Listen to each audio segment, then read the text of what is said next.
O título da nossa pregação é Ele fez tanto. Vamos primeiro a Pedro, capítulo 3, ou primeira carta de Pedro, capítulo 3, versículos 18 a 22.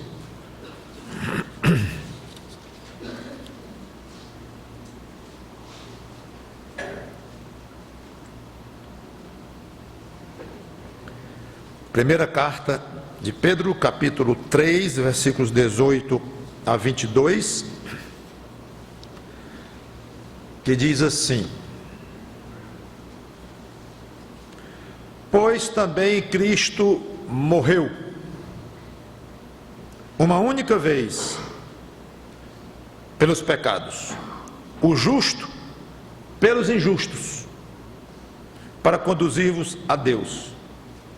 Morto sim na carne, mas vivificado no Espírito, no qual também foi e pregou aos espíritos em prisão, os quais noutro tempo foram desobedientes, quando a longanimidade de Deus aguardava nos dias de Noé, enquanto se preparava a arca, na qual poucos, a saber, 8 pessoas foram salvos através da água, a qual, figurando o batismo, agora também vos salva, não sendo a remoção da imundícia da carne, mas a indagação de uma boa consciência para com Deus, por meio da ressurreição de Jesus Cristo, o qual, depois de ir para o céu, está à destra de Deus, ficando-lhes subordinados anjos e potestades e poderes. Vamos orar. Santo Deus, nosso bom Pai, nos ajuda na pregação da Tua palavra, porque é palavra santa, difícil, muito difícil, mas santa, e Tua revelação. Toca nos corações, ilumina inteligências, ilumina capacidades espirituais de compreensão nossa. Ser com os que ainda não passaram pelo processo da conversão. Todo tipo de necessidades certamente há neste meio. Então pedimos a Tua misericórdia, a Tua graça, para compreendermos um pouco ou muito do que for explicado aqui, mas de maneira tal que seja uma compreensão muito necessária, útil, edificante, para cada um de nós. Precisamos de Ti, Senhor, para entender uma palavra cada vez mais desprezada neste mundo, cada vez mais distante dos corações, mas que nós que vamos ouvi-la, a tenhamos bem pertinho de nós. Em nome do Senhor Jesus Cristo, te peço e te agradeço de antemão. Amém.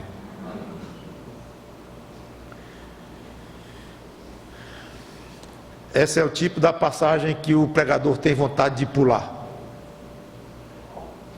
Quando ele está pregando numa sequência, como eu estou, na primeira carta de Pedro, e enfrenta um dos textos mais difíceis do Novo Testamento, em que há 2000 anos se discute o que é que está escrito aqui, o que é que quer dizer isto aqui, pelo menos algumas partes do que eu acabei de ler.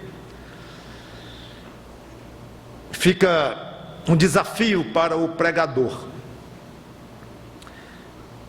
Eu optei por explicar de uma maneira muito resumida o que eu penso das partes mais difíceis, sem perder a visão do que nós podemos aproveitar para a nossa vida hoje, de uma maneira prática, de uma maneira a enxergar o ministério do Senhor Jesus Cristo de uma maneira panorâmica, como eu entendo que Pedro colocou aqui.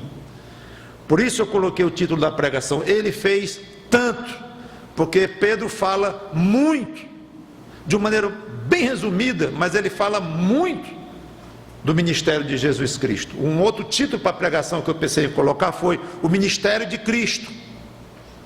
E ele fez tanto, achei que seria melhor ainda, porque fala da grandeza, da abrangência desse ministério. Então nós não vamos mergulhar muito em sutilezas de interpretações, que há várias sobre algumas partes do que nós lemos aqui, interpretações essas que nem esclarecem plenamente o que Pedro quis dizer, nós simplesmente não sabemos com certeza absoluta o que ele quis dizer com algumas coisas aqui, mas com certeza não foi para nossa frustração que o Espírito Santo assim permitiu, provavelmente para a nossa admiração, para ver como profunda é a palavra de Deus, como profundos são os mistérios de Deus, como muito além da nossa compreensão está a verdade de Deus em algumas partes.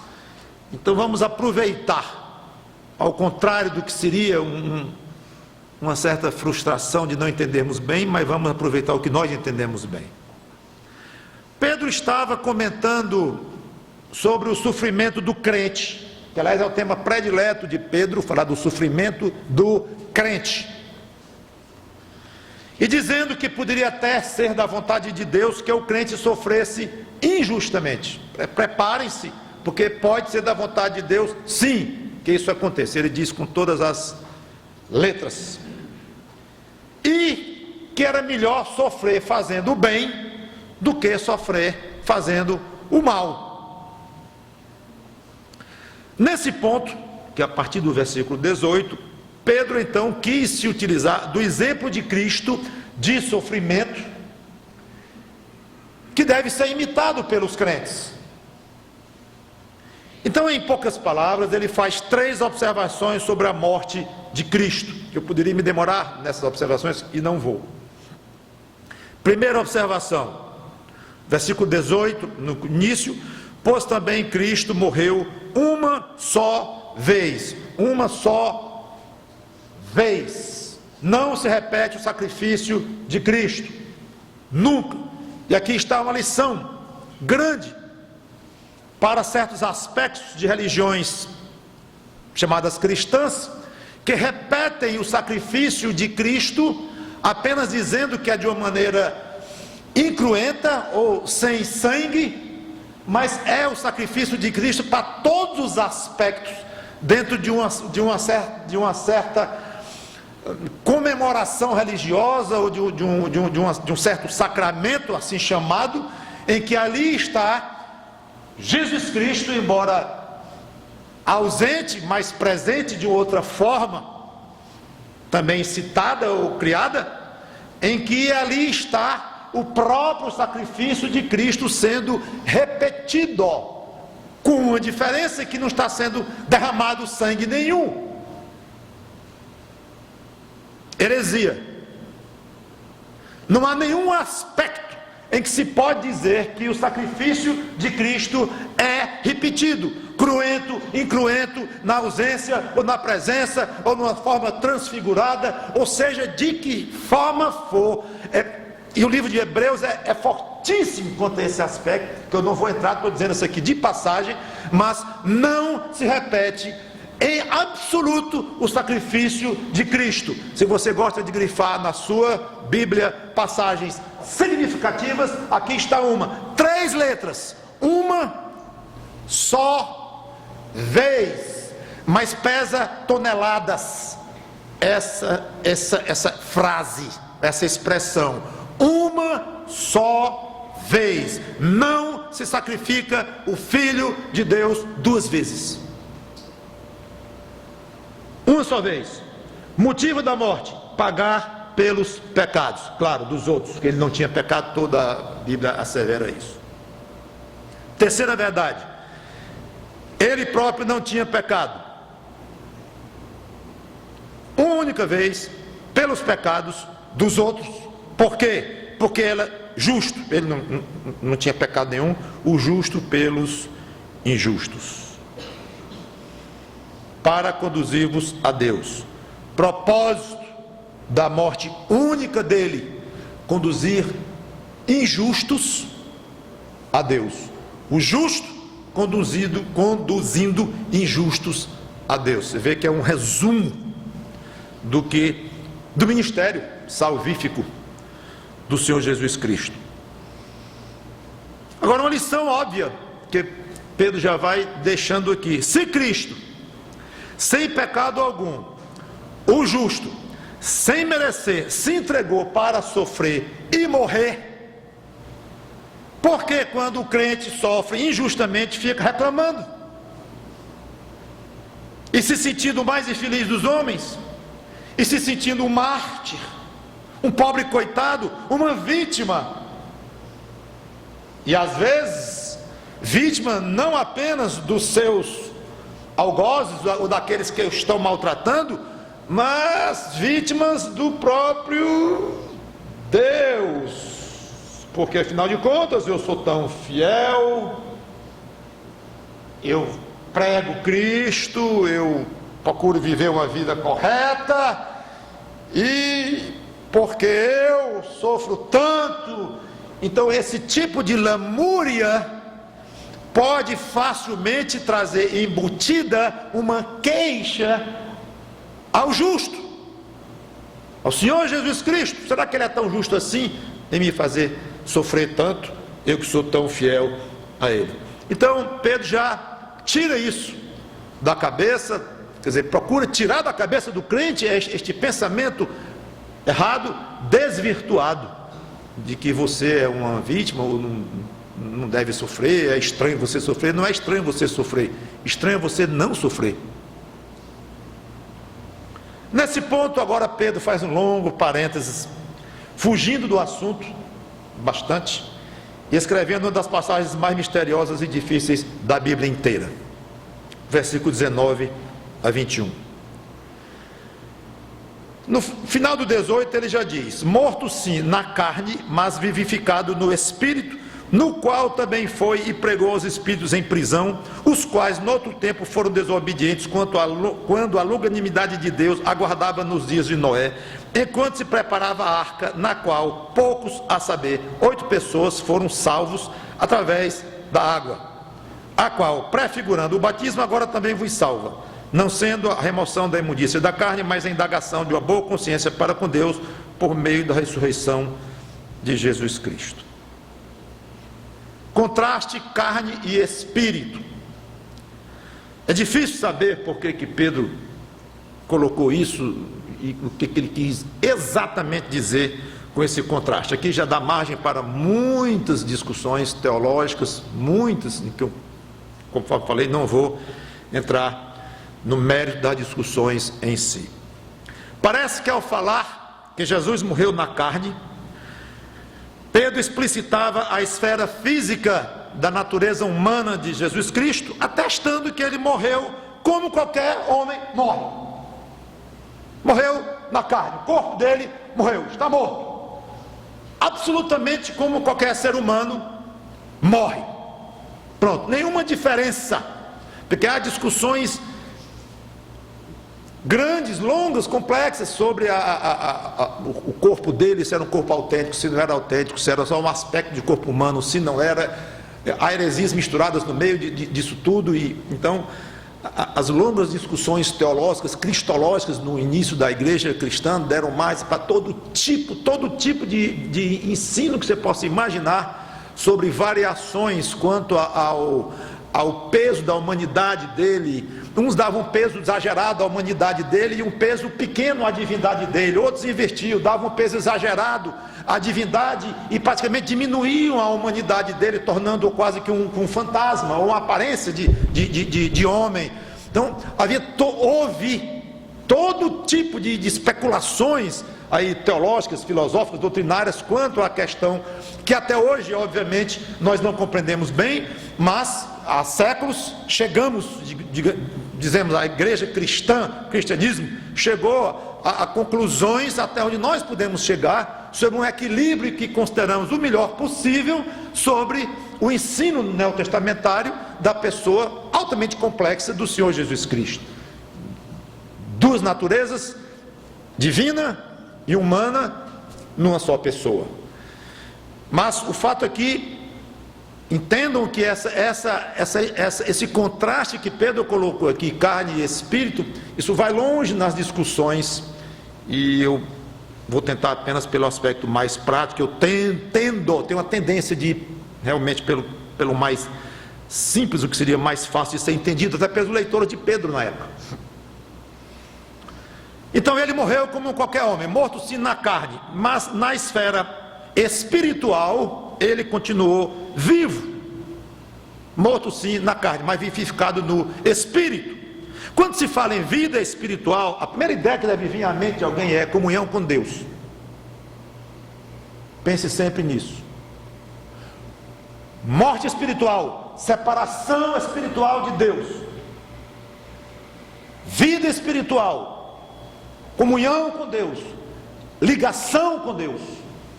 De uma maneira muito básica, pense nisso. Morte eterna é alguém estar separado de Deus eternamente, longe, sem comunhão com Ele. Vida eterna está ao lado de Deus, em comunhão com Deus, de uma maneira muito básica. Então talvez a melhor maneira de explicar o que significa ser vivificado no Espírito seja dizer que Jesus Cristo entregou totalmente o Espírito nas mãos do Pai quando Ele morreu. Lá na cruz, Lucas capítulo 23, versículo 46, não precisa abrir lá, vocês conhecem a passagem. Pai, nas tuas mãos entrego o meu Espírito. Vivo, vivificado no Espírito, o Espírito entregue a Deus para a total comunhão, companhia de Deus, envolvimento mais íntimo possível com Deus. Entrego o meu Espírito. Não dá para imaginar uma ideia melhor de alguém estar vivificado no Espírito do que isto. Então talvez a melhor maneira de explicar essa expressão seja essa: ele morreu, o corpo morto na cruz, mas o Espírito dele onde estava? Com Deus, com o Pai, vivificado. Observação para a meditação de vocês, talvez um parênteses aqui, que é bem importante. De fato, na cruz ainda, houve um momento em que o Espírito de Cristo esteve separado do Pai.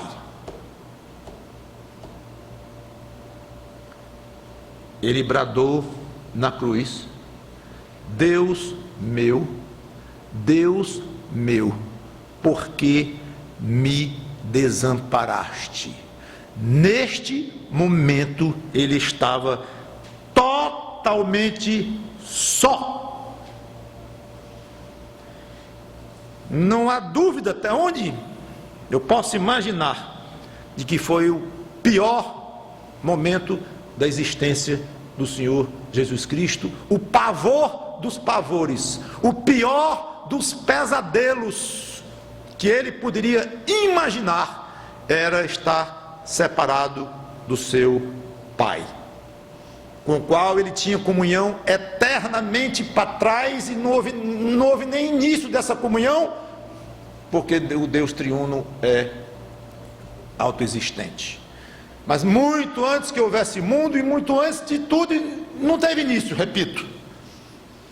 O tempo em que ele teve comunhão com seu Pai, e os dois viviam numa delícia de comunhão, antes mesmo de haver mundo, e folgava um na presença do outro. A Bíblia descreve de uma maneira muito assim poética, mas belíssima, a união, o amor que juntava o filho com o Pai. Então quando ele diz: por que me desamparaste?, ele estava declarando o seguinte: o efeito dos pecados que eu estou carregando nos meus ombros agora, o efeito disto, meu Pai, é que tu não podes nem olhar para mim.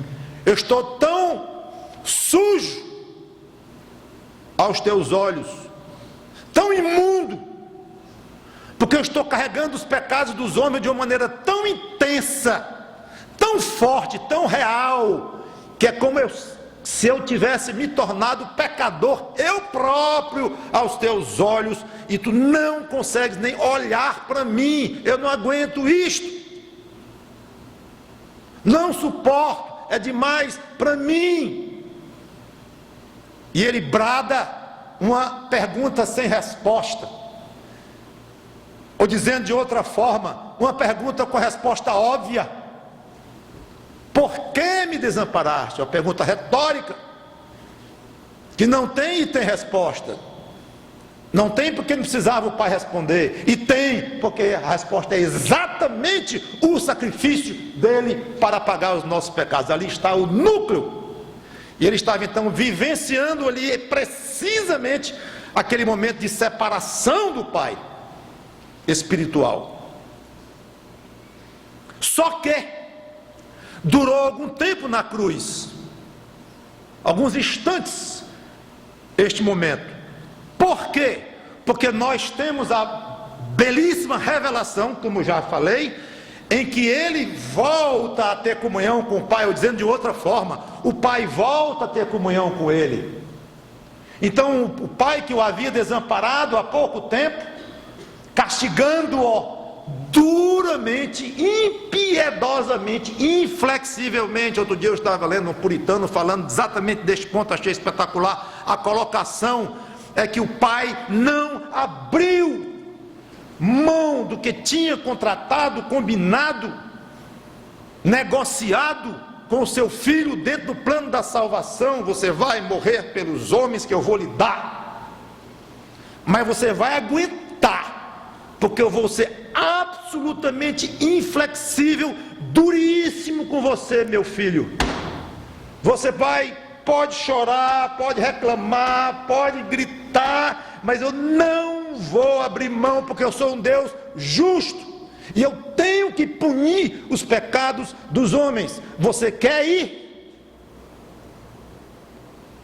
Vou, pois você vai aguentar a punição, e eu não vou me compadecer de você. Quando Cristo grita: por que me desamparaste, meu Pai? Ele está pedindo socorro no limite do limite das suas forças, do seu sofrimento, e o Pai desamparou. Ele estava completamente desamparado por sua causa, por minha causa. Ele sofreu aquilo na cruz. Mas obviamente, isso teria que durar apenas um certo tempo, para que ele pudesse reassumir a sua comunhão com o Pai, óbvio. E evidentemente a intensidade do sofrimento de Cristo não tem nada a ver se aquilo durou 10 minutos, se fôssemos medir no relógio, na cruz, 10 minutos, foi 18 minutos, 1 hora e 5 segundos, não importa, é óbvio, a intensidade deste sofrimento dele foi infinita. Detalhe quanto tempo durou, mas o fato é que durou um certo tempo, e ele volta à comunhão com o Pai, ao ponto de, como já comentamos, logo antes de expirar, de morrer, ele disse: Pai, voltou? Voltou. Pai, nas tuas mãos entrego o meu espírito, e morreu tranquilamente, morto na carne, vivificado no espírito. Ou seja, a comunhão com o Pai havia voltado plenamente, a ponto dele confiar o seu espírito no Pai. Então, voltando e resumindo, embora alguém olhasse para o corpo morto de Cristo ali, tiraram-no da cruz, e quem estava ali viu, morto, completamente morto. O espírito dele estava vivo, em plena comunhão com o Pai no paraíso. Lembra o que ele disse para o ladrão, que pediu que ele se lembrasse dele? Ainda depois da manhã estarás comigo no paraíso, não foi? Não? Como foi? Hoje, ainda hoje, estarás comigo no paraíso. Então ele estava no paraíso, o próprio Jesus Cristo com o Pai e aquele homem que ele prometeu companhia.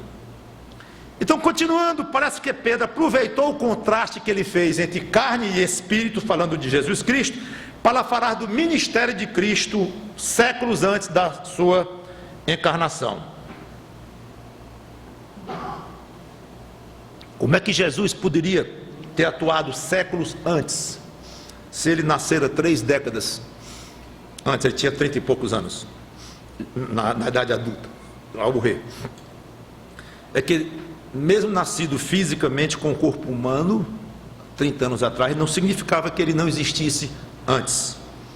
E esse modo de existência anterior dele, um modo de existência anterior à sua existência humana, física, em que ele assumiu forma humana no ventre de Maria, a sua existência antes disso, eternidade adentro, passada, esse modo de existência era espiritual. Como ele diz aqui, no qual também foi e pregou os espíritos ímpios. No qual o quê? No espírito, no seu modo espiritual de existência, antes de assumir forma humana. É assim que eu entendo, pelo menos. Então, ao separar o aspecto físico e humano de Cristo do aspecto espiritual divino, Pedro abria caminho para falar do ministério de Cristo no tempo de Noé, 2000 anos antes. E agora a parte difícil. Parece que a chave aqui de tudo é essas palavras no qual, ou seja, no Espírito. Existem várias interpretações, e sem aprofundar eu vou dar resumo de duas mais aceitas por alguns. Eu não simpatizo com nenhuma das duas, vou logo dizendo. Uma: quando esteve morto, Cristo foi pessoalmente no Hades, que é o lugar dos mortos, aguardando o julgamento. Ele foi lá pregar e dar uma nova chance aos espíritos das pessoas do tempo de Noé. Cristo foi lá e foi um ministério evangelístico de Cristo, em que ele foi lá e pregou aos espíritos em prisão, pessoas que do tempo de Noé estavam agora no Hades, esperando o julgamento. Então Cristo foi dar uma nova oportunidade. A Bíblia não apoia esta ideia, porque Hebreus 9, 27 diz claramente que ao homem está ordenado morrer uma só vez e após isto o juízo. Então arranha a ideia de uma nova chance. Esquisito. Uma segunda interpretação é que ele foi pessoalmente ao Hades durante os dias em que esteve morto, para proclamar a sua vitória aos demônios. Então esses espíritos em prisão não seriam espíritos de pessoas humanas, seriam espíritos demoníacos, angelicais, malignos, em que Cristo foi então proclamar a sua vitória sobre a morte. E por aí vai. Há muitas variações de cada uma dessa interpretação. Como eu falei, eu não simpatizo com nenhuma das duas, e seja por que motivo tenha sido esta ida de Cristo aos espíritos em prisão, forma que foi, ela é muito forte para ser estabelecida em passagem tão obscura. Dizer que ele foi ao Hades, não está dizendo que ele foi ao Hades aqui. Hades às vezes é traduzido como inferno. Uma passagem obscura, ela deve ser interpretada com muito cuidado à luz de outras menos obscuras. Então, quando uma passagem é obscura e não tem apoio de outras, nem tão obscuras ou não, mas fica ali quase que sozinha, então talvez o mais prudente é deixá-la ali, ter muito cuidado com o que se vai dizer dela, partir para uma interpretação a mais leve possível, a mais natural possível, mesmo assim com cuidado, sem dogmatizar, sem fechar a questão, e respeitosamente deixar essa passagem ali como o Espírito Santo quis, ou seja, uma passagem misteriosa, difícil, que vamos ter um conhecimento dela no céu, se Cristo assim quiser. Então, ainda mais essa ideia de ao Hades, quando se supõe que ele foi lá porque estava morto. Ele morreu, foi ao Hades. Uma vez que ele estava lá, ele aproveitou para pregar o evangelho a pessoas que tinham morrido há muito tempo, dando uma segunda oportunidade, como já comentei, ou proclamar sua vitória a demônios. Só que isso colide com a ideia de que ele estava vivificado no Espírito e foi imediatamente ao paraíso. Então a própria ideia dele ir ao Hades para desenvolver um ministério lá, mesmo que tenha ido e voltado ao paraíso, ela é no mínimo esquisita, ela é estranha. Então, pessoalmente eu me inclino para uma maneira de enxergar, a mais simples e natural, que é simplesmente a seguinte: trata-se de uma atividade de Cristo, realizada no tempo de Noé, 2.500, 3.000, 4.000 anos antes. Uma atividade não feita no corpo, claro, no corpo que ele adquiriu ao nascer de Maria, mas uma atividade que ele desenvolveu no espírito, ou seja, espiritualmente, na sua fase de existência pré-encarnação. Ministério esse que ele desenvolveu através de Noé. Talvez seja a maneira mais simples de enxergar isso. E quando a passagem é muito complicada, se você puder abraçar uma interpretação simples, é bom. Que atividade foi essa? O que Jesus então fez através de Noé, alguns milênios antes? Pregar às pessoas que estavam no tempo de Noé, extremamente rebeldes, depravadas, longe de Deus, a ponto de Deus decidir destruir a raça humana inteira, menos Noé, os 3 filhos e as respectivas esposas, 8 pessoas. Então a ideia é que enquanto Deus pacientemente aguardava Noé fazer a arca, Noé pregou. E nós sabemos que na Bíblia diz que Noé era pregador de justiça. As pessoas foram desobedientes, aqui diz Pedro, as quais no outro tempo foram desobedientes, quando a longanimidade de Deus aguardava nos dias do Noé, quando se preparava a arca. Está aqui.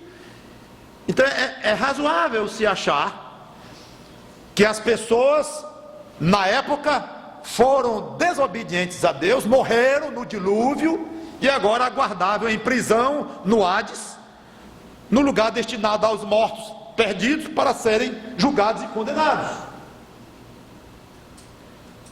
Então parece que a ideia é esta aqui, que Cristo esteve com Noé, através de Noé, pregando aos espíritos, aos homens da época que morreram e cujos espíritos agora estavam na época em que Pedro escreveu, em prisão, aguardando o julgamento. Entendo que seja a interpretação mais simples e vamos para frente. Pedro deixa claro, e aqui é uma parte gostosa, que apesar da grande maioria do tempo de Noé ter sido desobediente e está agora espiritualmente em prisão, se é que é a explicação correta, mas uma coisa não tem dúvida: alguns foram obedientes. Interessante, isso aí não precisa interpretar porque está escrito, alguns foram salvos, a saber, quantos? 8, ele dá até o número. Então aqui não é mais especulação, e é gostoso quando a gente pode passar de uma, para a especulação não gostei muito, uma interpretação provável. É gostoso quando se passa de uma interpretação provável que está pisando num terreno delicadíssimo, como eu venho explicando aqui, aí de repente a gente pisa um terreno firme. É gostoso demais. Para o pregador, para o leitor das Escrituras, é muito gostoso. Faz parte encontrarmos passagens delicadas e complexas, que a gente não pode pisar muito fundo, mas ao lado, bem pertinho delas, há aquela mudança de tranquilidade exegética, que a gente pode ter certeza do que está dizendo. Aqui Pedro diz que 8 pessoas foram salvas na arca, e ela prefigura alguma coisa. Terreno firme, firmíssimo aqui. Então Pedro quer dizer que alguns foram obedientes. Noé obedeceu, a mulher dele obedeceu, os 3 filhos obedeceram e as 3 noras de Noé obedeceram. Então esses 8 foram, não se sabe se eles foram amarrados, puxados. Adultos quiseram ir, foram, obedeceram, ouviram a pregação de Cristo através do seu servo Noé, entraram na arca e foram salvos do dilúvio. Espetáculo isto. salvos pela arca, que não os tirou da água, mas os protegeu da água. Como se tivessem sido batizados naquela água, usando a expressão que Pedro está usando aqui. Aqui é uma metáfora. Batizar é mergulhar, é imergir. É como se eles estivessem ali dentro daquela arca, mergulhados ali dentro da arca, e a arca, por sua vez, boiando em cima das águas, e eles escapando ali, protegidos pelo batismo, usando metaforicamente a palavra que Pedro usou, ali guardadinhos, protegidos pela arca. Arca esta que foi fechada pela mão de Deus. Quando se lê lá em Gênesis, e Deus fechou a arca. Depois que Noé e sua família entrou, o próprio Deus fechou. Então, uma proteção total. Ali não tinha quem tocasse naqueles 8 seres humanos que estavam dentro daquela arca, e nem naqueles animais que estavam lá dentro também.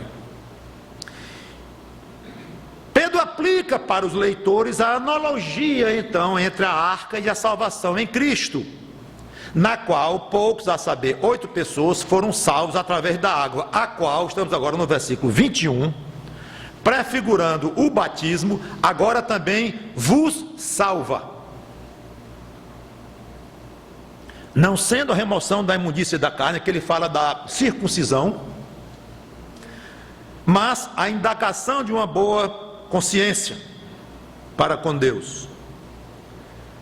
Pedro então agora imagina a salvação em Cristo como a arca, usando a arca de Noé como exemplo. Ele puxa então para cá. Para um pescador, Pedro estava muito sofisticado, né? Na sua linguagem, nos seus exemplos, nas suas figuras, nas suas metáforas, na sua profundidade. Obviamente era um homem absolutamente tomado pelo Espírito Santo aqui, totalmente direcionado pelo Espírito Santo de Deus para escrever essas coisas muito misteriosas para nós. Um pescador escrevendo isto. Nós, 2000 anos depois de milhares de teólogos aí discutirem, e nós avançamos pouco. E graças a Deus por isto. E quanto menos avança, eu acho melhor, porque quando é um avanço na base de invenções humanas, de doutrinas criadas e adaptadas para se conformar à mediocridade do nosso pensamento, nunca dá certo. Então, tenta interpretar à luz das Escrituras. Quando não consegue, vai para lá, vem para cá, e é difícil demais. Não avança muito. Às vezes, quantas vezes lendo teologia, começa a ler, aí o autor vai se empolgando, aí puxa um filósofo, aí puxa outro, aí puxa isso, aí puxa um Agostinho daquele, puxa Tomás de Aquino, aí puxa. No fim eu pego uma caneta e diz assim: onde é que está escrito isso, meu amigo? Está longe já, especulação, sei lá, às vezes são décadas de estudo de grego, de hebraico, do que se imagina de linguagem original aí, e inteligência demais, e livro demais para ler, e eu não sei, acaba a arrogância entrando na história e querer especular demais. É perigoso isto. Por outro lado, há um limite em que se admite pensamentos, umas ideias para nós exercitarmos o espírito, a inteligência, para poder tentar descobrir um pouco o que Deus quis dizer. Mas você, estudante da Bíblia, talvez de uma maneira muito no dia a dia, muito natural, não profissional, mas cuidado com interpretações muito chamativas. E o ser humano gosta muito de criar coisas. Pode abrir qualquer livro aí, internet, qualquer jornal, revista especializado em teologia, nessas coisas, mesmo cristãs, você vai ver sempre alguém bolando alguma explicação nova, coisa diferente. O ser humano gosta disso. Cuidado, fique mesmo com as coisas mais naturais e mais seguras. Então, Pedro imagina a salvação em Cristo como uma arca que salva aquele que entra nela. A salvação em Cristo é uma arca, que aquele que entra nesta arca é salvo.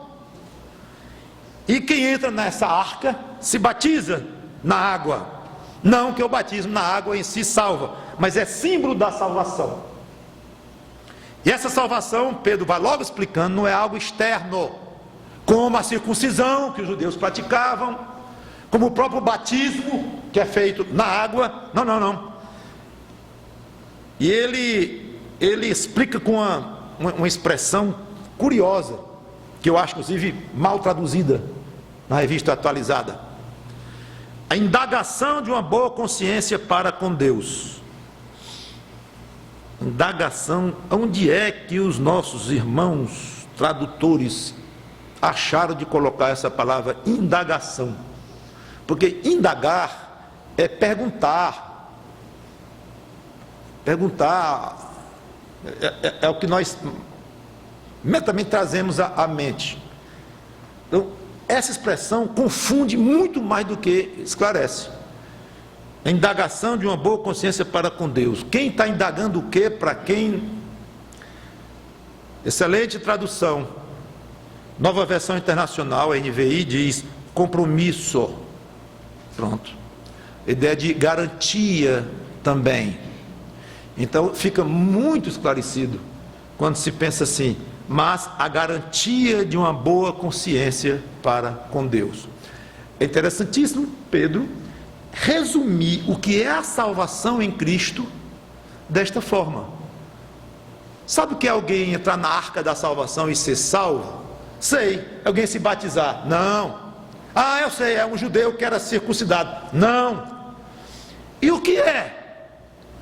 É a pessoa ter uma garantia, dar uma garantia até onde possa dar, assumir um compromisso diante de Deus de uma boa consciência, ou seja, confessar os nossos pecados, Ele é fiel e justo para nos perdoar os pecados e purificar de toda injustiça, ou seja, uma consciência pesada pelo próprio pecado, uma consciência dolorida diante de Deus, uma consciência honesta diante de Deus. Senhor, eu confesso, eu estou liquidado, eu vou morrer neste dilúvio dos meus pecados, eu preciso entrar na arca da salvação, como Noé entrou na arca de madeira para escapar das águas do julgamento do dilúvio. Então eu preciso, Senhor Deus, ajustar a minha consciência, derramar minha consciência diante de Ti. Eu quero andar contigo com a consciência boa, limpa, honesta. E esse honesta, sabe o que significa, Senhor? Eu te dizer que eu sou um pecador perdido, ruim.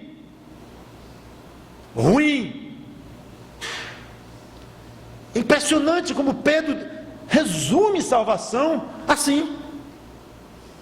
Então, para quem não tem Cristo, fica uma ideia talvez até diferente, eu vou dizer, complementar daquela ideia de aceitar Jesus Cristo como Salvador, de arrepender dos seus pecados e tudo que é absolutamente correto isto, mas há um aspecto novo aqui, uma novidade de pensamento, embora não novidade na essência da salvação. O que? Se ajeite diante de Deus, preste contas com Deus da sua consciência, não queira fugir da sua responsabilidade diante de Deus. Não, porque eu não sou tão ruim assim também, porque eu faço isso, eu faço aquilo, e eu não engano ninguém, eu não roubo, eu não minto, e não mato, e tal, e para! Consciência péssima. Pode sair que você não vai entrar na arca nunca da salvação com a consciência enrolona dessa, querendo se iludir a Deus. Agora, no momento que você cair em si próprio e dizer, eu não presto diante da tua santidade, reconheço que preciso entrar na arca da tua salvação, preciso de um Salvador, preciso de uma proteção, e esse Salvador é Cristo, e eu o confesso como meu Salvador. Agora você arranjou uma consciência decente, ou menos indecente pelo menos, diante de Deus, porque decente mesmo nós vamos chegar lá, só lá, na nossa glorificação, nós vamos estar totalmente glorificados e purificados. Nossa consciência ainda é meio misturada, infelizmente, com o pecado que ainda tem em nós, mas para efeito de salvação, Deus aceita que mesmo essa consciência ainda contaminada nossa, que ela exerça pela graça dele próprio uma fé firme, genuína em Jesus Cristo. E ali está o ponto em que Deus diz: aceito essa consciência assim, essa confissão de pecado, aceito essa confissão de incapacidade de me obedecer, e aceito esse pedido de perdão, aceito essa confiança no meu Filho Jesus Cristo, aceito. E ali está alguém que entrou na arca da salvação. 8 pessoas foram salvas na arca, entre talvez milhões de outras que morreram lá. E ainda hoje são poucos os que entram na arca da salvação, porque a maioria se perde. Pastor, qual é a base do senhor dizer isto? Além do aspecto óbvio, que é só olhar no mundo e ver o mundo hoje, é muito fácil tirar uma conclusão. Não sei em termos de estatísticas exatas, matemáticas, mas é evidente. Mas o próprio Senhor Jesus Cristo disse que a entrada no caminho para a salvação era estreita, a porta apertada, e para a perdição ela larga a porta, o caminho bem frouxo que dá para a perdição. Ele mesmo deu a estatística sem dizer números. Então, por meio da ressurreição de Jesus Cristo, eu estou tendendo a encerrar no versículo 21 final, mas a indagação de uma boa consciência, que eu já coloquei aqui, o compromisso de uma boa consciência para com Deus, por meio da ressurreição de Jesus Cristo. É importante colocar isso aqui. Lembre-se que a última vez que Pedro se referiu a Cristo foi para dizer que ele morreu na carne e foi vivificado no Espírito. Sim, mas e a morte na carne? Tudo bem, está explicado que ele foi vivificado no Espírito quando morreu e já estava com o Pai. Mas e a morte? E o corpo dele? Então Pedro já vem se apressando em dizer: minutinho, aquilo foi provisório, ele ressuscitou. Quando ele coloca por meio da ressurreição de Jesus Cristo. A salvação nossa não teria sido completa se Cristo tivesse permanecido morto. Não sei se você já pensou nisso. É muito difícil saber exatamente o que teria acontecido, né? É complexo demais para nós podermos dizer aconteceria isso. Mas eu acho que eu chegaria ao ponto de ousar dizer mais ou menos assim: nós teríamos sido pessoas cujos pecados haviam sido pagos. Ele morreu pelos nossos pecados, então ele pagou meus pecados estão perdoados. Só que isso não é tudo com relação à salvação em Cristo. Nós nos tornamos novas criaturas quando nos convertemos. Nós nos tornamos filhos de Deus. E o que é que nos torna filhos de Deus, senão a nossa união com Cristo, pela fé? E como é que nós estaríamos unidos com o morto? Então arranha tudo. A ideia completa da salvação pela fé, que inclui a nossa transformação espiritual, o fato de sermos agora novas criaturas, herdeiros de Deus, co-herdeiros com Cristo, tudo isso ficaria completamente estragado, incompleto, estranho, sem sentido nenhum, se ele tivesse permanecido morto, mesmo tendo pago pelos nossos pecados. Mas uma salvação incompleta. Como é que ele teria sido as primícias dos que vivem se ele tivesse continuado morto? Não, Jesus Cristo tinha que ressuscitar, e a Bíblia toda atesta isso. E a salvação de cada ser humano passa pela ressurreição de Cristo. Então, versículo 22, encerrando: o qual, depois de ir para o céu, está à destra de Deus, ficando-lhe subordinados anjos e potestades e poderes. Agora Pedro fala um pouco do ministério pós-ressurreto de Cristo. Ele não ressuscitou para ficar aqui na terra morando aqui indefinidamente. Passou apenas aqui 40 dias e foi para o céu. Então Pedro se refere à ascensão de Jesus, o retorno de Jesus ao céu. Curioso é que Pedro era poucos seres humanos que poderiam falar da subida de Jesus ao céu sem fé. Ele tinha fé, claro, mas isso ele não precisava ter fé, porque ele viu. Curioso, ele viu com os próprios olhos. Eu vi. Acho que você afirma que Jesus voltou para o céu. Eu afirmo também. Mas você viu? Nem eu. Como é que você diz? Pela fé. Eu também. Agora, esse detalhe aqui, eu estou apenas, é quase uma curiosidade. Não estou diminuindo a fé de Pedro, mas é quase uma curiosidade interessante. É que essa afirmação Pedro diz tranquilamente, mesmo a parte da fé que ele tinha. Pois é, ele voltou para o céu. Eu vi. Pedro, eu vi. Eu estava lá. Então é gostoso ver que algo que para nós é tão longe de uma realidade, nós imaginarmos vendo Jesus subir. Estamos há 2000 anos daquele evento. Pedro viu com os olhos dele. Então coisas básicas da nossa fé podem ser visíveis, inclusive, como aqui. Mas logo veio uma revelação que aí não tinha jeito, aí tem que ser pelo Espírito Santo mesmo. Não teve Pedro nenhum que viu, quando ele diz: está à destra de Deus, ficando-lhe subordinados anjos, potestades e poderes. Pedro, essa você não viu não? Não vi não. Essa eu não vi. Se bem que Estevão viu, né? Jesus à direita de Deus, me ocorreu agora, do Pai. Interessante, ele viu Estevão, mas é outra história. Pedro, não. Então aqui Pedro depende, obviamente, de uma revelação do Espírito Santo. Jesus, após voltar ao céu, assumiu à direita do Pai, uma posição que mostra muita honra e poder. Quando pensar em Jesus à direita do Pai, não é só uma questão posicional, uma curiosidade física, que ele está ali pertinho do Pai e tal. Pensa em duas coisas: honra e poder.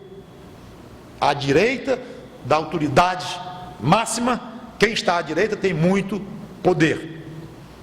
E a autoridade máxima, digo aqui no sentido do plano da salvação, que é coisa que eu não vou nem explicar bem agora, mas dentro do plano da salvação há uma hierarquia de autoridades nesse sentido. Cristo está à direita do Pai e ele recebeu poder sobre tudo que existe, é o que Pedro diz aqui, não apenas na esfera da existência humana e terrena, mas na esfera invisível, espiritual. Tudo está sujeito a Cristo. E de uma maneira muito bonita, Pedro encerra o seu parênteses sobre a pessoa e obra de Jesus Cristo aqui, e ele vai falar agora no exemplo dele como sofrimento, que vai ser o assunto da nossa próxima pregação, se Deus quiser. Eu quero encerrar com uma observação, irmãos, do seguinte: esse texto, conforme falei, é muito discutido, estudado, evitado por pregadores, pela dificuldade que eu tentei explicar aqui de maneira muito incompleta, muito superficial, mas tentei o que eu pude. Pena, quando um texto assim se apresenta, pena que tanta energia é gasta em cima daquele texto, para entender o que ele quer dizer, e os comentários e tudo, que se dá pouca ênfase a um aspecto mais panorâmico desse texto. E talvez poucos se deem conta de que Pedro aqui embutiu uma sequência espetacular do ministério de Cristo. Ele falou muito no ministério de Cristo, por isso o título, ele fez tanto. Pedro falou da atividade espiritual de Cristo pré-encarnado, lá no tempo de Noé, quando Cristo foi e através de Noé pregou às pessoas da época, considerando a nossa interpretação. Falou da morte física de Cristo, uma vez só, o justo pelos injustos e tal. Falou que ele estava morto na carne, sim, mas no espírito não, no espírito vivificado. Explicamos. Falou que ele não ficou morto na carne o tempo todo, ele ressuscitou. Falou que ele não ficou ressurreto aqui na terra muito tempo, não era mais o lugar dele. Falou algo fantástico, que ele próprio viu com os olhos dele: Jesus voltou para o céu. Mas ainda não parou ainda foi em mais detalhes. Ele disse que lá no céu, Jesus está à direita do Pai, dando mais informação. Então, em poucos versículos, nós temos uma quantidade enorme de informações sobre a obra, a vida e o ministério do Senhor Jesus Cristo, numa passagem até pequena. falou que ele está com grande e enorme poder. Um contraste do servo sofredor, que ele veio a ponto de ser maltratado e morto aqui entre os homens. 3 dias depois, ele estava ressurreto na terra, mais 7 semanas aqui, 40 dias, ele volta e reassume todo o poder. E ainda hoje efetua salvação nas pessoas, salvando-as na arca da sua salvação, através de, pela graça, dar uma nova consciência das pessoas para com Deus, e é isso que as salva. Então, ainda hoje, Jesus Cristo salva pessoas na arca da sua salvação. E é esse quadro que eu quero deixar com vocês hoje. Essa intervenção absolutamente fundamental, espetacular, imprescindível de Cristo na existência humana, sempre dedicado a levar salvação aos perdidos. Quando chegou a hora dele sofrer, dele morrer, dele ser abandonado pelo Pai, hora de realizar o seu bendito e duríssimo objetivo, ele estava firme, heroicamente, com muita coragem, muito amor a nós. Veio, sofreu, morreu, ressuscitou, subiu ao céu, assumiu todo o poder e hoje continua salvando. Deixo o apelo para você, amigo ou amiga que está aqui sem Cristo, perguntando o que você está esperando para usufruir de uma salvação tão grande, feita por quem fez tanto por você e por qualquer ser humano que queira usufruir desta salvação. Quanto a nós, irmãos em Cristo, que nós nunca nos esqueçamos de pensar em Cristo desta forma, de uma maneira panorâmica, além dos detalhes, como hoje comentamos aqui, de rei, profeta, sacerdote. Muito gostoso ver os aspectos distintivos da pessoa e da obra de Cristo, mas sem esquecer esse aspecto panorâmico de tanta coisa que ele fez por nós, e sem nos deixar desviar por passagens tão complicadas que nós não vamos entender nunca desse lado do sol, e não permitindo que passagens assim tirem o brilho do que nós podemos sim enxergar, está na nossa frente. É só querer ver com a ajuda de Deus. Vamos orar. Obrigado, Senhor, pela tua palavra. Realiza em nós a obra que tu queiras como resultado dela. Em nome do Senhor Jesus Cristo, eu te peço e te agradeço. Amém.